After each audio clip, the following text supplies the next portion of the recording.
నమస్తే చందన, welcome to great Andhra big story. Telugu Desam కూటమి ఎన్నికల విజయంతో అమరావతి దశ తిరుగుతుందనే అంచనాలు సర్వత్రా వ్యక్తమయ్యాయి. అయితే అందుకు భిన్నంగా సాగుతూ ఉంది వ్యవహారం. చంద్రబాబు నాయుడు సీఎం కాగానే అమరావతిలో బీభత్సమైన రియల్ ఎస్టేట్ భూమును ఎక్స్పెక్ట్ చేశారు. అయితే అది కూడా అంతంత మాత్రంగానే ఉంది. అమరావతి విషయంలో మళ్ళీ గ్రాఫిక్స్ను తెరపైకి తీసుకురావడం ఇంకా లేట్ అవుతూ ఉంది. ఈ మధ్యనే తెలుగుదేశం నేత నారాయణ మాట్లాడుతూ మరో 3 నెలల్లో అమరావతి నిర్మాణానికి సంబంధించిన కీలకమైన అప్డేట్స్ ఉంటాయన్న ప్రకటన ఒకటి చేశారు. ఆయన అలా ప్రకటించిన వెంటనే భారీ వర్షాలు, అమరావతి నీటిలో మునిగిపోవడం చకచక జరిగిపోయాయి. అయితే ఇప్పుడు చంద్రబాబు అభిమాన సంఘాలు అమరావతి ఇమేజ్ను కాపాడడానికి శతధా ప్రయత్నిస్తూ ఉన్నాయి. అమరావతి నిండా మునిగిన నేపథ్యంలో ఏ నగరం మునగలేదు అనే వాదనను ఒకటి తయారు చేశారు.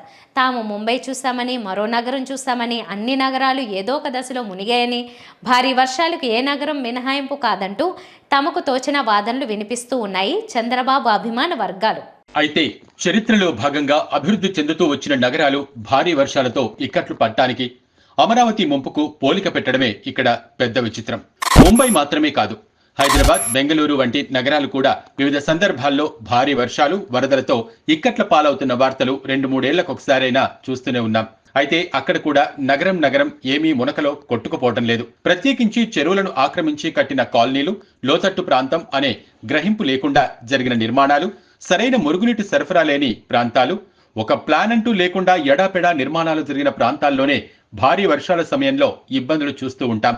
భారీ వర్షాలతో బంజారా హిల్స్ ఎప్పుడూ మునిగిపోయిన దాఖలాలు లేవు. చెన్నైలో కూడా లోతట్టు ప్రాంతాలే ఇబ్బందిని ఎదుర్కొంటూ ఉంటాయి. ముంబైలో అయినా అంతే. గత 2 దశాబ్దాల్లో ముంబై 2-3 సందర్భాల్లో భారీ నుంచి అతి భారీ వర్షాలను చవిచూసింది. ఆ సందర్భాల్లో కూడా నగరం ఎక్కడా మునిగిపోలేదు. కొన్ని ప్రాంతాలు మాత్రమే ఇబ్బందులు పడ్డాయి. అది కూడా అన్ప్లాన్డ్ చెరువుల ప్రాంతాలు. అవి అప్పుడు ఇప్పుడే కాదు, ఎప్పటికీ అలాంటి పరిస్థితులను ఎదుర్కొంటూ ఉంటాయి.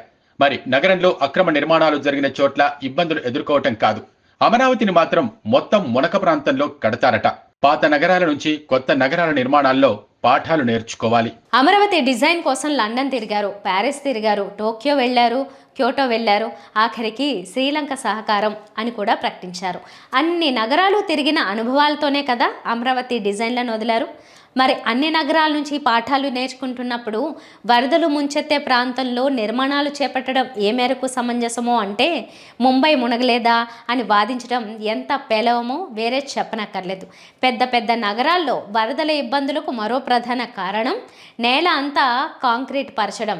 అయితే ఇళ్ల నిర్మాణం లేకపోతే రోడ్లు, ఎక్కడా నీరు ఇంకే పరిస్థితి లేదు దేశంలోని పెద్ద నగరాల్లో. హైదరాబాద్, బెంగళూరు, ముంబై ఇవన్నీ కాంక్రీట్ జంగిల్సే. ఒక్కో నగరం 40 నుంచి 50 కిలోమీటర్ల మేర విస్తరించి ఉంది. ఇంత విస్తీర్ణంలో కనీసం సగం స్థలంలో ఇళ్ల నిర్మాణాలుంటాయి. మిగిలిన ప్రాంతాల్లో కాంక్రీట్ రోడ్లు, తార్ రోడ్లు. ఇళ్ల మీద పడే వర్షం రోడ్ల మీదకు వరదెత్తుతుంది. రోడ్ల మీద పడే వర్షము ఇంకదు.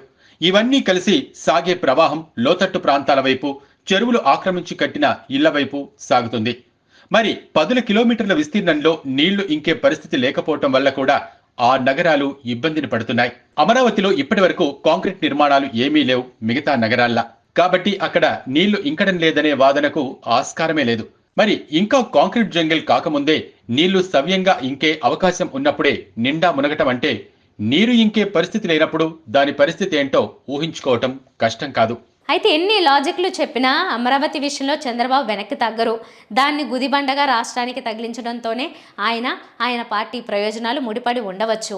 అమరావతిని అద్భుతంగా చూపిస్తూనే తెలుగుదేశం పార్టీ రాజకీయంగా కొనసాగింది, అది కొనసాగుతుంది కూడా.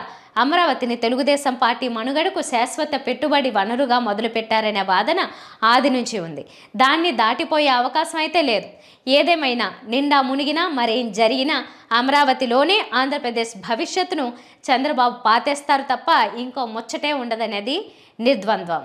మరి ఇప్పుడు వచ్చిన భారీ వరదలతోనే అమరావతి మునిగిందా అంటే దాదాపు ఏడాది నుంచి ఇన్స్టాగ్రామ్ లో ఒక వీడియో వైరల్ గా సాగుతూ ఉంది. 2014-19 మధ్యన చంద్రబాబు హయాంలో అమరావతిలో శాశ్వత సచివాలయానికి కొంత వర్క్ జరిగిందట.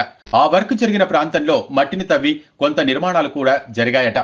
ఆ నిర్మాణం జరిగిన ప్రాంతం 2019 తర్వాత కురిసిన భారీ వర్షాలకు మునిగిపోయిన వైనాన్ని కొంతమంది వీడియోల్లో చూపించారు. తాత్కాలిక సచివాలయం కాకుండా శాశ్వత సచివాలయం నిర్మాణం పని అలా మొదలుపెట్టారని, దాని నిర్మాణానికి మట్టి తవ్వారని, కొంత అండర్ గ్రౌండ్ వర్క్ జరిగిన తర్వాత కురిసిన భారీ వర్షాలతో ఆ ప్రాంతం మునిగిపోయిందని, సంవత్సరాలు గడుస్తున్నా అక్కడ నుంచి నీళ్లు ఇంకిపోయే పరిస్థితి లేదంటూ, అది అమరావతిలో శాశ్వత సచివాలయ నిర్మాణం పరిస్థితి అని ఆ వీడియోల్లో వివరించారు చాలా మంది.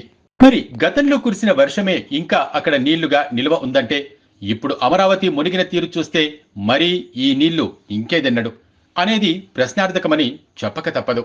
3 పంటలు పండే ప్రాంతంలో రాజధాని ఏంటి అనేది పాత ప్రశ్నే. ఇందుకు భిన్నంగా జగన్ 3 రాజధానుల ప్రతిపాదన చేశారు.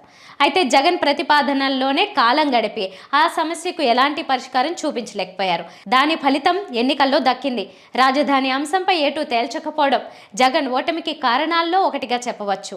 రాజధాని విషయంలో అవలంబించిన వైఖరి వల్ల జగన్ కనీసం 1% ఓట్లనైనా కోల్పోయి ఉంటారు. ఇప్పుడు చంద్రబాబు తనను అమరావతిని నిర్మించడానికే ఎన్నుకున్నారని అనవచ్చు. కూటమి విజయానికి ఎన్ని కారణాలున్నా అంతా అమరావతి క్రెడిటే అనుకోనవచ్చు.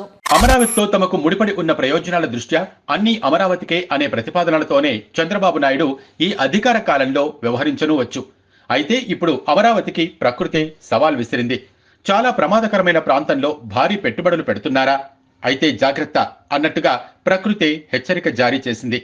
కానీ చంద్రబాబు ఇప్పుడు ప్రకృతికి ఎదురుగానే వెళ్లవచ్చు. అమరావతి మునిగిపోకుండా అనే లెక్కలేసి కొత్త ప్లాంట్లు మొదలు పెట్టవచ్చు.